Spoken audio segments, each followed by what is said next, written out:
ZEE5 app download ಮಾಡಿ ಮತ್ತು ಸಂಪೂರ್ಣ ಸಂಚಿಕೆಗಳನ್ನು ಉಚಿತವಾಗಿ ನೋಡಿ.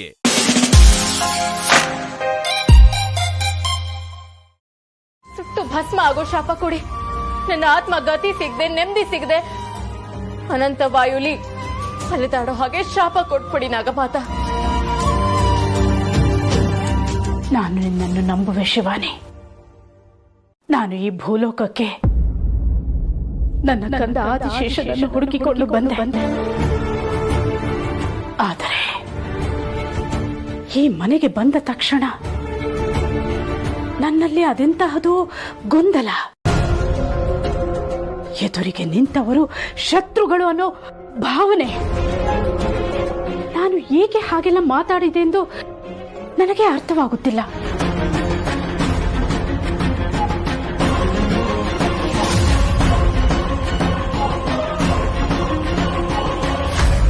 ನಂದೀಶ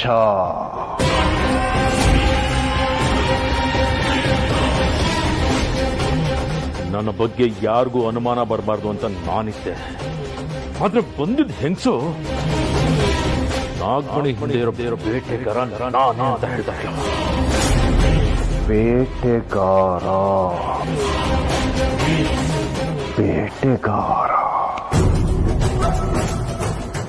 ಎಲ್ಲಾದ್ರೂ ಹಿಂದೆ ಇರೋನು ನಂದೀಶನ ಅಂದ್ರೆ ಯಜಮಾನ್ರು ವೇಷದಲ್ಲಿರೋದು ಯಜಮಾನ್ರು. ಸಾಧ್ಯ ಇದೆ. ನಂದೀಶ ನಿಯತ್ತಿನ ಮನುಷ್ಯ. ನನ್ನ ನೆರಳಾಗಿದ್ದವನು, ನನಗೆ ಪ್ರಾಣ ಕೊಡಿಸಬೇಕಾದ್ರೂ ರೆಡಿಯಾಗಿರೋನು. ಅಂಥ ನಂದೀಶ ನನ್ನ ವಿರುದ್ಧವಾಗಿ ಇಂಥ ಕೆಲಸ ಮಾಡೋದಕ್ಕೆ ಸಾಧ್ಯನಾ?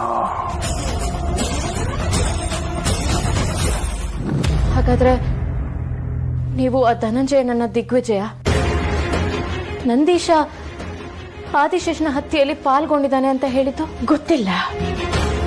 ಆದರೆ ನನಗೆ ಹಾಗನ್ನಿಸಿದ್ದು ಸತ್ಯ. ಹಾಗೆ ಹೇಳುವಾಗಲೂ ನನ್ನ ಮನಸ್ಸು ವಿಚಿತ್ರವಾದ ಗೊಂದಲದಲ್ಲಿತ್ತು.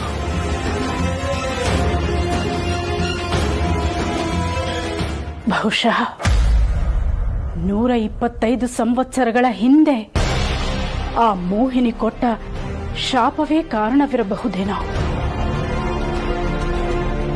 ಆದರೆ ಅದೆಲ್ಲ ಸತ್ಯವೋ ಅಸತ್ಯವೋ ಒಂದು ತಿಳಿಯದಾಗಿದೆ. ನಿಮ್ಮೆಲ್ಲ ಗೊಂದಲಗಳಿಗೆ, ಪ್ರಶ್ನೆಗಳಿಗೆ ಈ ಸುಮಂಗಲಿ ವ್ರತ ಆದ್ಮೇಲೆ ಉತ್ತರ ಸಿಗುತ್ತೆ. ದಯವಿಟ್ಟು ಅಲ್ಲಿವರೆಗೂ ಮೌನವಾಗಿದ್ಬಿಡಿ ನಾಗಮಾತ. ಆಡಿದ ಮಾತುಗಳ ಬಗ್ಗೆ, ಅದರಿಂದ ಉಂಟಾದ ಗೊಂದಲಗಳ ಬಗ್ಗೆ ಪ್ರಶ್ನೆ ಇದ್ರು. ಶಿವಾನಿ ಅವರ, ನನ್ನ ಹೆಂಗ್ಸ್ನ ಕರ್ಕೊಂಡು ಬಂದಿದ್ದೀನಲ್ಲ, ಅವ್ರ ಜೊತೆ ನೀವು ತುಂಬಾ ಮಾತಾಡ್ತಿದ್ರಿ. ಏನ್ ವಿಷಯ? ನಂಗೆ ತುಂಬಾ ಕನ್ಫ್ಯೂಸ್ ಆಗ್ತಿದೆ. ನಿಮ್ಗೋರು ಮೊದ್ಲಿಂದನೂ ಪರಿಚಯನಾ ಅಥವಾ ಗೊತ್ತಿದ್ರು ಗೊತ್ತಿಲ್ಲದೆ ಇರೋ ತರ ನೀವೇನಾದ್ರೂ? ಇಲ್ವಲ್ಲ, ನನಗವ್ರ ಬಗ್ಗೆ ಏನು ಗೊತ್ತಿಲ್ಲ. ಆದ್ರೆ ಅವ್ರ ಮಗ ಸಿಗೋವರೆಗೂ ಉಪವಾಸ ಇರ್ತೀನಿ ಅಂತ ಹೇಳ್ತಾ ಇದಾರೆ. ದಯವಿಟ್ಟು ಆದಷ್ಟು ಬೇಗ ತ್ರಿಶೂಲ್ನ ಹುಡ್ಕೊಡಿ. ಅಲ್ಲ, ಅವ್ರ ಮಗ ಕಾಣಿಸ್ತಿಲ್ಲ ಅಂತ ತ್ರಿಶೂಲ್ನ ಹುಡ್ಕೋದ್ರೆ ಏನ್ ಪ್ರಯೋಜನ?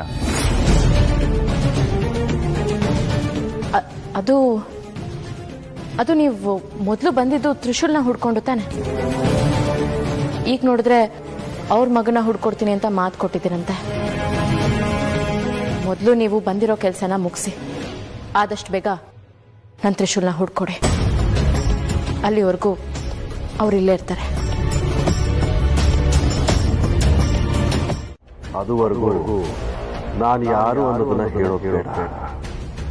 ಇವನು ಮಗ್ಗುಲಲ್ಲಿನ ಶತ್ರು ಆಗಿದ್ರೆ ನಾನು ಹೇಳೋ ವಿಚಾರಗಳು ಮುಂದೆ ನನಗೆ ಸಮಸ್ಯೆ ಆಗಿವೆ.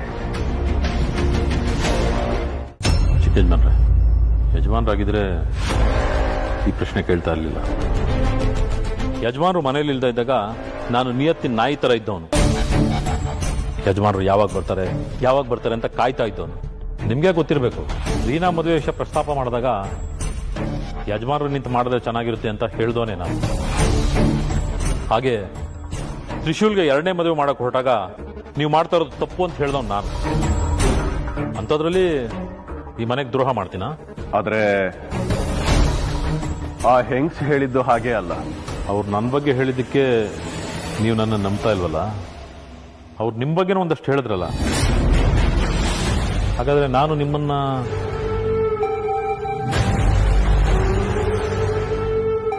ಆದ್ರೆ ನಾನು ನಂಬೋದಿಲ್ಲ. ಆ ಹೆಂಗಸು ತಲೆ ಕೆಟ್ಟು ಮಾತಾಡಿದಾಳೆ ಅನ್ಸುತ್ತೆ. ತಪ್ಪಾಗಿದ್ರೆ ಕ್ಷಮಿಸ್ಬಿಡಿ. ಏನೇನೋ ಮಾತಾಡ್ಬಿಟ್ಟೆ.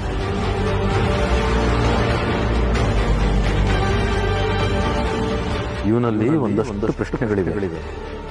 ಇವನು ಒಂದು ದಿನದಿಂದ ಇವನನ್ನ ನೋಡ್ತಾನೆ ಇದ್ದಾನೆ. ಎಷ್ಟೋ ವರ್ಷದ ನಂತರ ಮನೆಗೆ ಬಂದು ಈ ಮನೆಯಲ್ಲಿ ಲೀಲಾಚಾರವಾಗಿ ಓಡಾಡ್ತಾ ಇದ್ದ. ಎಲ್ಲಾ ವಿಚಾರಗಳ ಬಗ್ಗೆ ಮಾತಾಡ್ತಾ ಇದ್ದ. ಇವನ ಹತ್ರ ಹುಷಾರಾಗಿರಬೇಕು.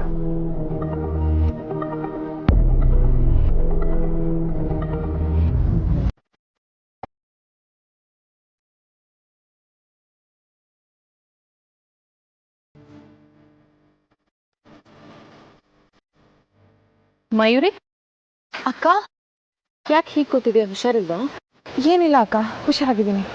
ಮತ್ ಯಾಕೆ ಇತ್ತೀಚೆಗೆ ನಿನ್ ಗಮನ ಎಲ್ಲೋ ಬೇರೆ ಕಡೆ ಇರುತ್ತೆ?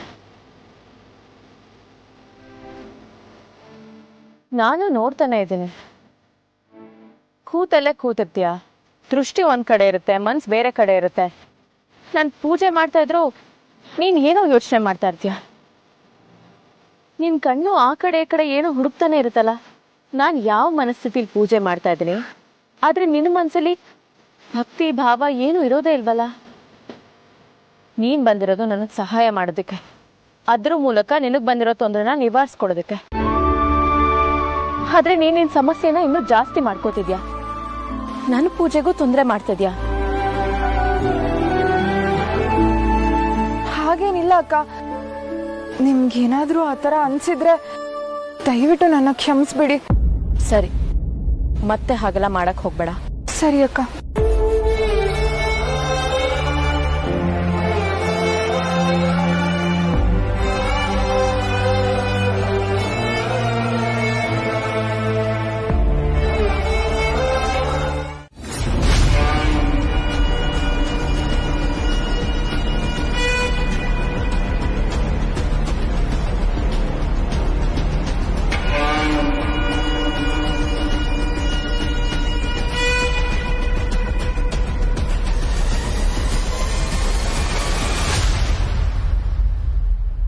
ಹೇಗಿದ್ದೀರಾ? ಆರಾಮಾಗಿದ್ದೀರಾ ತಾನೆ? ಅದು ನೀವು ಮನೆಗೆ ಬಂದಾಗ ಬಾಯಿಗೆ ಬಂದಾಗೆಲ್ಲ ಏನೇನೋ ಮಾತಾಡ್ತಿದ್ರಿ. ಬಹುಶಃ ಮಗನನ್ನ ಕಳ್ಕೊಂಡಿರೋ ದುಃಖ ನಿಮ್ಮನ್ನ ಹಾಗೆ ಮಾತಾಡಿಸ್ತಾ ಇತ್ತು, ಅಥವಾ ನಿಮ್ಮ ಕಲ್ಪನೆಗಳು ಹಾಗೆ ಮಾತಾಡಿಸ್ತಾ ಇತ್ತು, ಗೊತ್ತಿಲ್ಲ. ಆದ್ರೂ ಮಗನನ್ನ ಕಳ್ಕೊಂಡಿರೋ ತಾಯಿಯ ದುಃಖ ಏನು ಅಂತ ನನಗೂ ಅರ್ಥ ಆಗುತ್ತೆ. ನೋಡಿ, ನೀವೇನು ಯೋಚನೆ ಮಾಡಬೇಡಿ, ಎಲ್ಲ ಸರಿ ಹೋಗುತ್ತೆ.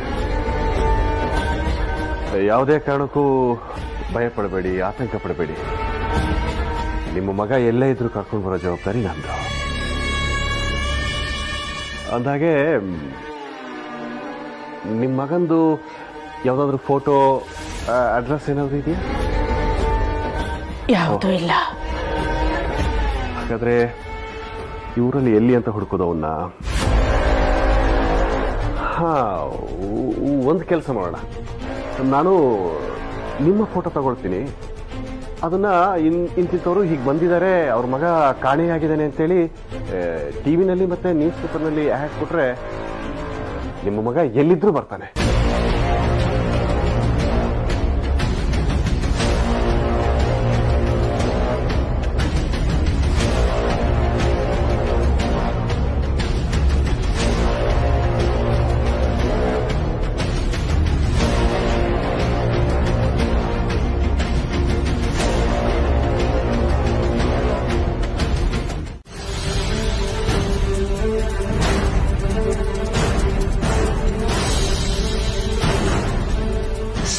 ಚರಣ ಸರೋಜರ ನಿಜವನ ಮುಖಸುಧಾರಿ ಭರಣೋ ರಘುವರ ವಿಮಲ ಜಸು ಚೌದಾಯಿಕು ಫಲಚಾರಿ.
ಎಂತ ಸ್ಥಿತಿಯಲ್ಲಿ ಸಿಕ್ಕಾಕೊಂಡಿದ್ದೀನಿ ನಾನು. ನಾಗಮಾತ ಭೂಲೋಕಕ್ಕೆ ಬಂದಿದ್ದಾರೆ. ಇಲ್ಲಿ ಸ್ವಾಮಿಗಳು ಆ ಮಯೂರಿ ಮದ್ವೆ ಮಾಡಿಸು ಅಂತ ಹೇಳ್ತಾ ಇದ್ದಾರೆ. ಇವೆರಡು ಒಂದೇ ಸಲಕ್ಕಾಗಿರೋದು ಏನಾದ್ರೂ ಸೂಚನೆನಾ? ನಾನಿಲ್ಲಿ ಸುಮಂಗಲಿ ವ್ರತ ಮಾಡ್ತಾ ಇರೋದು ನನ್ನ ತ್ರಿಶೂಲ್ ಗೆಲ್ಲಿದ್ದಾನೆ ಅಂತ ತಿಳ್ಕೊಳ್ಳೋದಕ್ಕೆ, ಅವನೇ ಆದಿಶೇಷ ಅಂತ ಅವನಿಗೆ ಹೇಳೋದಕ್ಕೆ, ನಾಗಮಣಿಗೆ ಜೀವಾತ್ಮ ಸೇರಿಸಿ ಅದನ್ನ ಮರಳಿ ಪೂರ್ವ ರೂಪಕ್ಕೆ ತರೋದಕ್ಕೆ. ಆದ್ರೆ ಸ್ವಾಮಿಗಳು ಮತ್ತೆ ಮತ್ತೆ ಮಯೂರಿ ಮದ್ವೆ ಮಾಡಿಸ್ಬೇಕು ಅಂತ ಯಾಕೆ ಹೇಳ್ತಾ ಇದ್ದಾರೆ? ನನ್ನ ಸಮಸ್ಯೆಗಳಿಗೂ ನಾಗಲೋಕದ ಸಮಸ್ಯೆಗಳಿಗೂ ಆ ಹುಡುಗಿಗೂ ಏನ್ ಸಂಬಂಧ? ಏನು ಸಂಬಂಧ ಇಲ್ಲ ಅಂತ ಸುಮ್ಮನೆ ಕೂರೋದಕ್ಕೆ ಸಾಧ್ಯ ಇಲ್ಲ. ಯಾಕಂದ್ರೆ ಸ್ವಾಮಿಗಳು ಹೇಳೋ ಎಲ್ಲ ಮಾತುಗಳಿಗೂ ಒಂದು ಅರ್ಥ ಇರುತ್ತೆ. ಹೌದು, ನನ್ನ ಸ್ವಾಮಿಗಳು ಹೇಳ್ದಾಗೆ ಮಾಡಬೇಕು. ಬೇರೆ ಯಾರ್ದೋ ಕೆಟ್ಟ ಕಣ್ಣು ಮಯೂರಿ ಮೇಲೆ ಬಿದ್ದು ಅವಳಿಗೆ ತೊಂದರೆ ಆಗದಿರೋ ಹಾಗೆ ನೋಡ್ಕೋಬೇಕು. ಒಳ್ಳೆ ಗಂಡನ್ ತಂದು ಮಯೂರಿಗೆ ಮದ್ವೆ ಮಾಡಬೇಕು. ಆದ್ರೆ ಇದೆಲ್ಲ ನನ್ನ ಕೈಲಿ ಆಗೋಕ್ ಸಾಧ್ಯನಾ? ಯಾರ್ದಾದ್ರೂ ಸಹಾಯ ಕೇಳಲ್ಲ?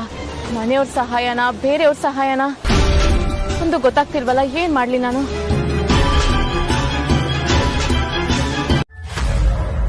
ಅಲ್ಲ ಕಣೆ, ಅವಳು ಹೇಳಿದ್ದು ಒಂದ ಎರಡ? ನಮ್ ಶಿವಾನಿನ್ ನೋಡಿ ಒಂಥರ ಮಾತಾಡಿದ್ಲು, ಮಾಯಾ ನೋಡಿ ಇನ್ನೊಂಥರ ಮಾತಾಡಿದ್ಲು. ಏನ್ ಹೇಳ್ಬೇಕು ಅವಳಿಗೆ? ಅದು ಅಲ್ದೆ ಮನೇಲಿ ನಡೆದ ಅಷ್ಟು ಘಟನೆಗಳನ್ನ ಸರಿಯಾಗಿ ಹೇಳಿದ್ಲು. ಅಮ್ಮ, ನಾನು ಅದನ್ನೇ ಹೇಳ್ತಾ ಇರೋದು. ಆ ಪೊಲೀಸ್ ಅಧಿಕಾರಿಗೆ ಈ ಮನೇಲಿರೋರ್ ಮೇಲೆ ಒಂದಷ್ಟು ಅನುಮಾನಗಳಿದೆ. ಅದಕ್ಕೆ ಅವನು ಅವತ್ತು ಎಲ್ರ ಮುಂದೆ ಮಾತಾಡ್ದಾಗ್ಲೂ ಎಲ್ಲ ವಿಚಾರ ಹೇಳ್ತಾ ತಾನೆ. ಈಗ ನೋಡಿದ್ರೆ ಆ ಹೆಂಗಸನ್ ಕರ್ಕೊಂಡ್ಬಂದು ಈ ಮನೇಲಿ ನಡೀತಿರೋ ವಿಷಯ ತಿಳ್ಕೊಳ್ಳೋದಕ್ಕೆ ನಾಟಕ ಮಾಡ್ತಿದ್ದಾನೆ ಅಂತ ಅನಿಸ್ತಾ ಇದೆ. ಅಲ್ವೇ? ಕರ್ಕೊಂಡು ಬಂದು ನಾಟಕ ಆಡೋದಕ್ಕೆ ಇದೇನ್ ರಂಗಮಂಟಪನ?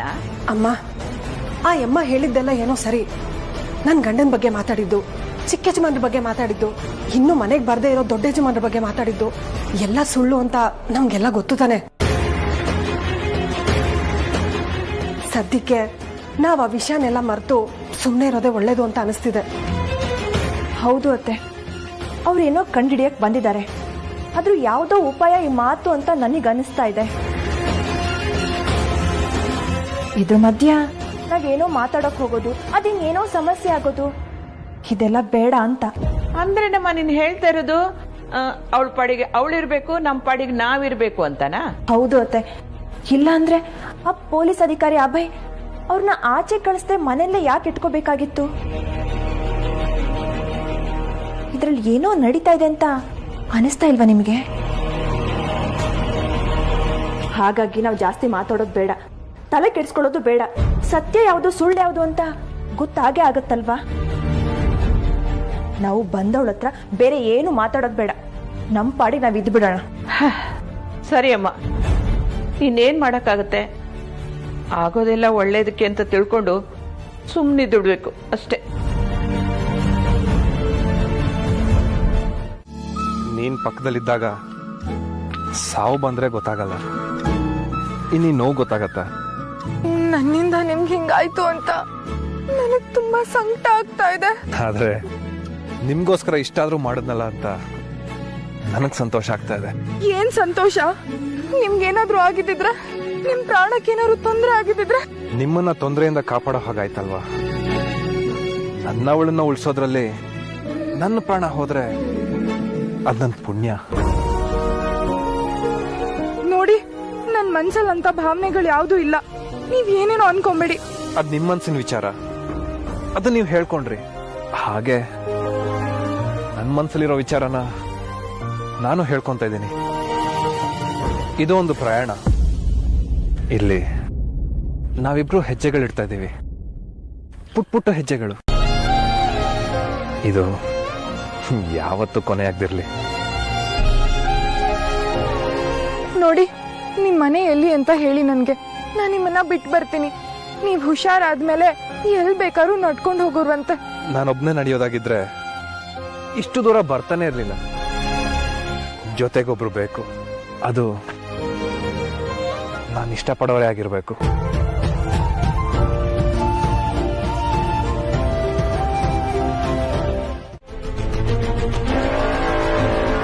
ಮಾಯಾಂಗನೆ,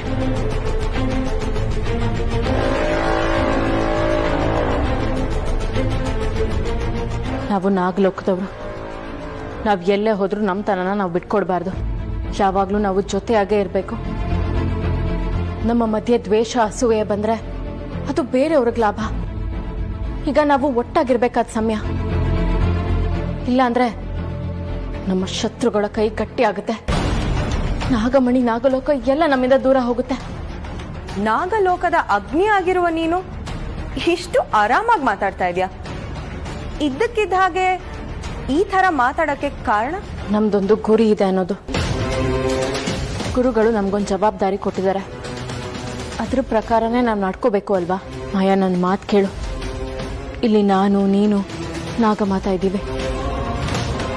ನಮ್ಮ ಜೊತೆ ಆದಿಶೇಷನು ಸೇರ್ಕೊಂಡ್ರೆ ನಾಗಮಣಿಗೆ ಜೀವಾತ್ಮ ಸೇರೋದು ಕಷ್ಟದ ವಿಷಯನೇ ಅಲ್ಲ. ಅರ್ಥ ಮಾಡ್ಕೊ ಮಾಯಾ. ನಾಗಮಾತಾ ಅವ್ರ ಮಗನ್ ನೋಡೋವರೆಗೂ ಊಟ ತಿಂಡಿ ನೀರು ಏನು ಮುಟ್ಟಲ್ಲ ಅಂತ ಶಪಥ ಮಾಡ್ಬಿಟ್ಟಿದ್ದಾರೆ. ಅವ್ರ ಆರೋಗ್ಯ ಏನಾದ್ರೂ ಹಾಳಾದ್ರೆ ನಾಗಮಣಿ ಶಕ್ತಿ ಕುಂದುತ್ತೆ. ದಯವಿಟ್ಟು ಅರ್ಥ ಮಾಡ್ಕೊ. ಆದಿಶೇಷ ಎಲ್ಲಿದ್ದಾನೆ ಅಂತ ನಿನಗೆ ಗೊತ್ತಿದೆ ಅಂದಾಗ ದಯವಿಟ್ಟು ಅದನ್ನ ಹೇಳ್ಬಿಡು. ನನಗೆ ಹೇಳ್ದಿದ್ರು ಪರವಾಗಿಲ್ಲ. ನಾಗಮಾತಾಗಾದ್ರೂ ಸತ್ಯ ಹೇಳು. ನಾಗಮಾತೆಗೆ ನಾನು ನಿಜ ಹೇಳಿದ್ರೆ ಅವ್ರು ನಿನ್ ಹತ್ರ ಬಂದು ಹೇಳೇ ಹೇಳ್ತಾರೆ ಅಂತ ನನಗೆ ಚೆನ್ನಾಗಿ ಗೊತ್ತು.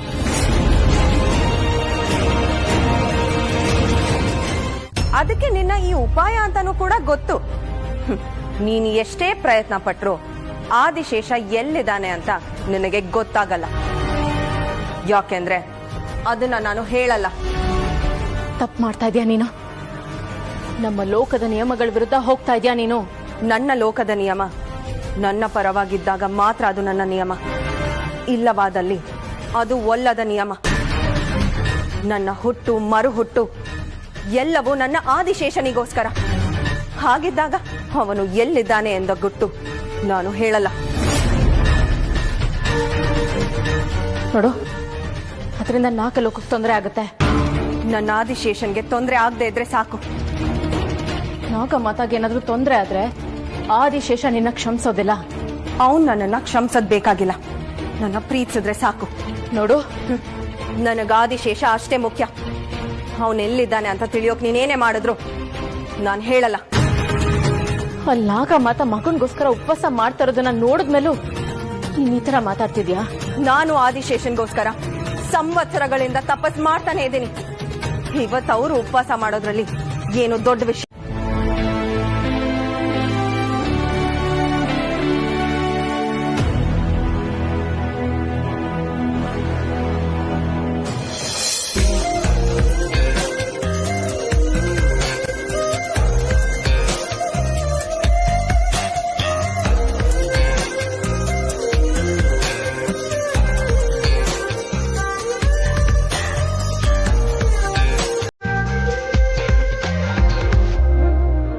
ಬಂದೇನಮ್ಮ?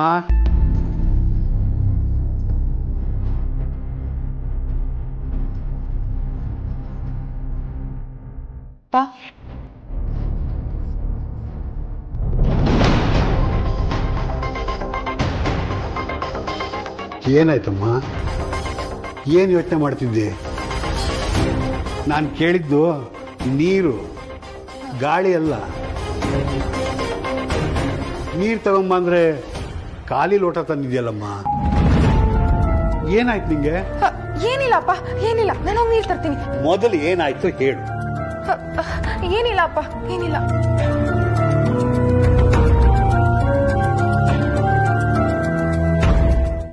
ವರಮಹಾಲಕ್ಷ್ಮಿ ವ್ರತಕ್ಕೆ ಇವಳ ಪತಿ ಆಗಮನವಾಗಲೇಬೇಕೆಂದು ಇವಳ ಮತಿಯಲ್ಲಿ ತುಂಬಿರುವೆಯಲ್ಲ ಮಹೇಶ್ವರ.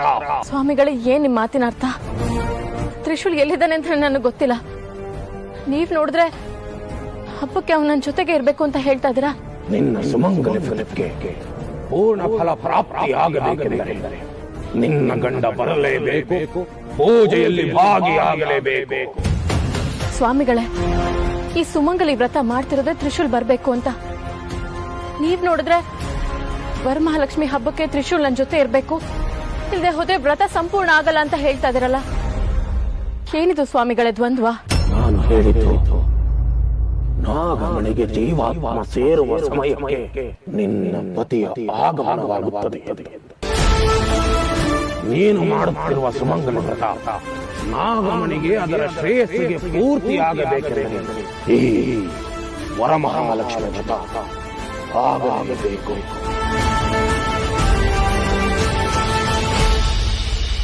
ಅದಕ್ಕೆ ನಿನ್ನ ಗಂಡ ತ್ರಿಶೂಲ ನಿನ್ನ ಜೊತೆ ಇದ್ದು ಪೂಜೆಯ ವಿಧಿವಿಧಾನಗಳಲ್ಲಿ ಭಾಗಿಯಾಗಲೇಬೇಕು. ನಿನ್ನ ಹಣೆಗೆ ಕುಂಕುಮವನ್ನು ಇಟ್ಟು ದೀರ್ಘ ಸುಮಂಗಲಿಯಾಗು ಎಂದು ಆಶೀರ್ವದಿಸಬೇಕು.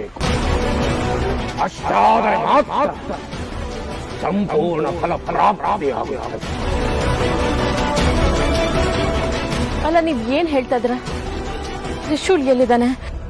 ನಾನು ಹೇಗೆ ಅವನ್ನ ಕರ್ಕೊಂಡ್ ಬರ್ಲಿ? ಇದಕ್ ಬೇರೆ ಯಾವ್ದು ದಾರಿನೇ ಇಲ್ವಾ? ಇಲ್ಲ, ಒಂದು ವೇಳೆ ಇದ್ದಿದ್ದೇ ಆಗಲಿ ನಾನು ಅದನ್ನು ನನಗೆ ತಿಳಿಸಲಿದ್ದೆ. ನೀನು ಈಗ ಮಾಡುತ್ತಿರುವಂತಹ ಸುಮಂಗಲಿ ವ್ರತ ಈ ಕಾಲದಲ್ಲಿ ಅಲ್ಲದೆ ಮತ್ಯಾವುದೋ ಕಾಲದಲ್ಲಿ ಮಾಡಿದ್ದೇ ಆದಲ್ಲಿ ಈ ವರಮಹಾಲಕ್ಷ್ಮಿ ಹಬ್ಬ ಬರುತ್ತಿರುತ್ತಿಲ್ಲ. ಆದರೆ ನೀನು ಈಗ ಮಾಡುತ್ತಿರುವ ಈ ವ್ರತದ ಮಧ್ಯೆ ವರಮಹಾಲಕ್ಷ್ಮಿ ಹಬ್ಬ ಬಂದಿರುವುದರಿಂದ ನೀನು ಈ ಪೂಜೆಯನ್ನು ಮಾಡಲೇಬೇಕು. ತ್ರಿಶೂಲನು ಪೂಜೆಗೆ ಬಂದರೆ ಅವನ ಪ್ರಾಣಕ್ಕೆ ಅಪಾಯ. ಬರದೇ ಇದ್ದರೂ ಕೂಡ ಅವನ ಪ್ರಾಣಕ್ಕೆ ಕಂಟಕದ ಕೈ.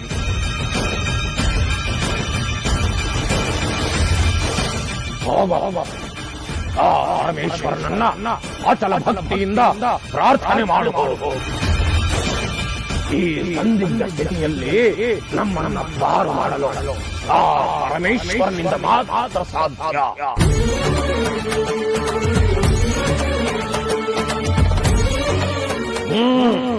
ಹೋರಾಡ. ಜಯ ಭೋಲೆನಾಥ. ಮಾರ್ಗ ನೇತ್ರವನ್ನು ಅಸುರಿ ಶಕ್ತಿ ನಿನ್ನ ಭಕ್ತಿಯೆಡೆಗೆ ಘೋರ ಘೋರ ಶಕ್ತಿಯಿಂದ ಸಾಗುತ್ತಿದ್ದರೋ ಮೌನವಾಗಿ ನೋಡುತ್ತಿರುವೆಯಲ್ಲ. ನಿನ್ನ ಮನಸ್ಸಲ್ಲಿ ಇರುವ ಉದ್ದೇಶವಾದರೂ ಏನು? ಈ ಪ್ರಕೃತಿಯಲ್ಲಿ ಬದಲಾಗುತ್ತಿರುವ ಈ ವಾತಾವರಣಕ್ಕೆ ಕಾರಣವಾದರೂ ಏನು? ಹೇ ಭೋಲೆನಾಥ, ಧರ್ಮ ಚಕ್ರವ ತಿಳಿದ ನಿತ್ಯ ಕರ್ಮಾತ್ಮನೆ, ಸಕಲ ಭೂತ ಪ್ರೇತ ಪಿಶಾಚ ನಾಶನೆ, ಭೂತದೊಳವಿತೋ ಭವಿಷ್ಯ ಬರೆಯುವ ಭದ್ರನಾಥನೇ, ಸಾತ್ವಿಕರ ರಕ್ಷಕನೇ, ದುರ್ಮಾರ್ಗಿಗಳ ಭಕ್ಷಕನೇನೋ, ಪ್ರತಿಕ್ಷಣ ಪ್ರತಿದಿನ ಪ್ರತಿಯುಗಕ್ಕೂ ನೀನೇ ಪ್ರವರ್ತಕನೇ, ಸಕಲ ಕಾಲಕ್ಕೂ ಸಮದರ್ಶಿ ಶಿಕ್ಷಕನೇ, ನಿರ್ವಿಕಾರ ನಿರ್ವಿಚಾರ ನಿರಕ್ಷಾಟ ದೇವ, ಒಂದೆರಗು ಕಂಟಕಗಳಿಂದ ದೂರ ಮಾಡು. ದೇವತೆಯ ವಕ್ರ ದೃಷ್ಟಿ ನಿನ್ನಂಶ ಸಂಭೂತನ ಮೇಲೆ ಭೂತ ಚೇಷ್ಟೆಯಾಗಿ ದಾಳಿ ಮಾಡುತ್ತಿದೆ. ಅವನನ್ನು ಕಾಪಾಡು. ಸಂದರ್ಭದ ಒತ್ತಡಕ್ಕೆ ಬಣಿದು ಅವನು ಕೆಟ್ಟ ನಿರ್ಧಾರಗಳನ್ನು ತೆಗೆದುಕೊಳ್ಳದ ಹಾಗೆ ಮಾಡು. ಅವನ ಮೇಲೆ ಒಂದೆರಗು ಕಂಟಕಗಳನ್ನು ದೂರ ಮಾಡು ದೇವಾ.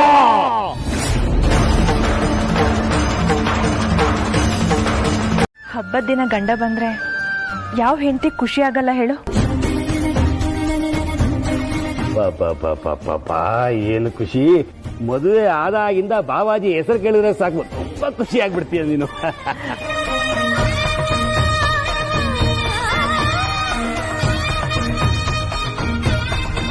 ಅರೆ, ಬಾವಾಜಿ ಬಂದ್ರು.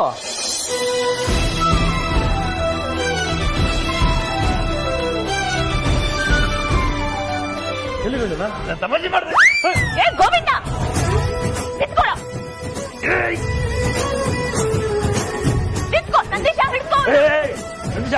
ನಾನು ಈ ಮನೆ ಸೆಕೆಂಡ್ ಯಜಮಾನ ಇದ್ದಂಗೆ.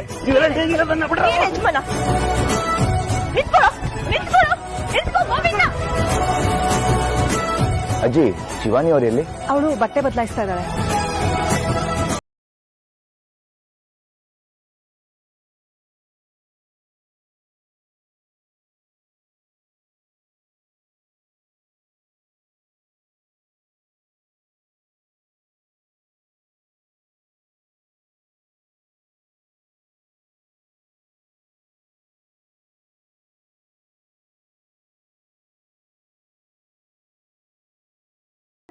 ತುಂಬ ಮುದ್ದಾಗಿ ಕಾಣ್ತಿದ್ದೀರಾ.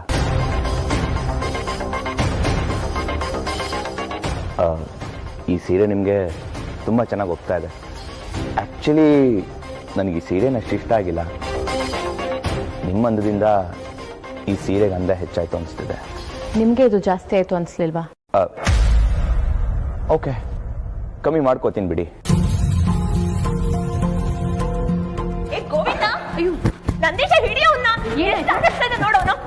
ಅದು ದಿಗ್ವಿಜಯ್ ಅವರು ಬಂದ್ರು ಅಂತ ಗೋವಿಂದ್ ಜೋಕ್ ಮಾಡಿದ್ರು, ಅದಕ್ಕೆ ಅಟ್ಟಾಡ್ಸ್ತಿದ್ದಾರೆ.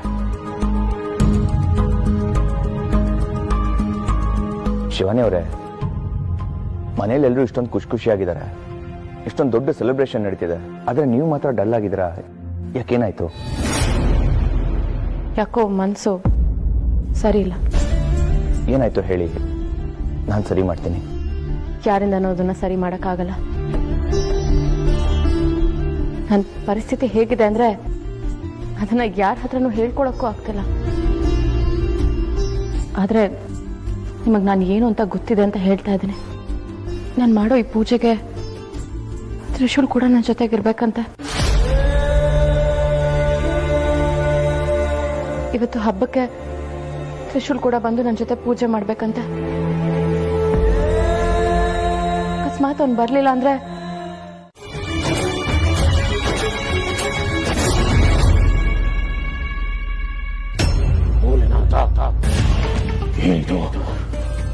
ಏನಿದು ಶುದ್ಧ ಸೂಚನೆ? ಮೃತ್ಯುದೇವತೆ ಪಕ್ಕದಲ್ಲಿ ಕಣ್ಣು ಬಿಟ್ಟಿದ ಹಾಗೆ ನಿನ್ನಂಶ ಸಂಬೂತನೇನಾದರೂ ಮಾತು ತಪ್ಪಿದನೆ. ಮೃತ್ಯು ದೇವತೆಯ ಬಾಯಿಗೆ ಅವನನ್ನು ಹಾಕುವುದೇ ನಿನ್ನ ಉದ್ದೇಶ. ಮೋಹ ನಿದ್ರೆಯಲ್ಲಿದ್ದ ತ್ರಿಶೂಲನ ದೇಹಕ್ಕೆ ಅವನ ಆತ್ಮವನ್ನ ಸೇರಿಸಿದ ಉದ್ದೇಶವಾದರೂ ಏನು? ಮೃತ್ಯುದೇವತೆಯ ಮಡಿಲಿಗೆ ಅವನನ್ನ ಹಾಕಲು ಎಚ್ಚರಿಸಿದೆ.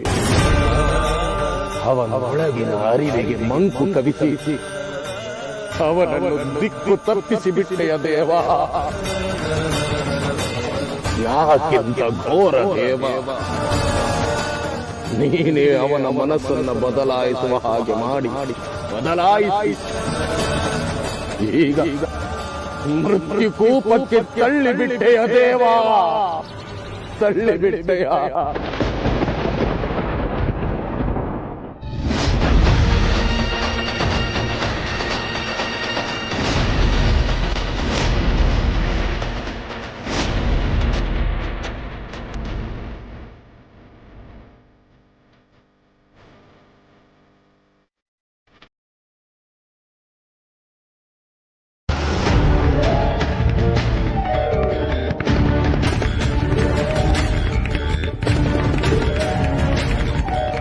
ಇಷ್ಟು ದಿನ ನಾನು ಅಭಯ ಆಗಿದ್ದೆ.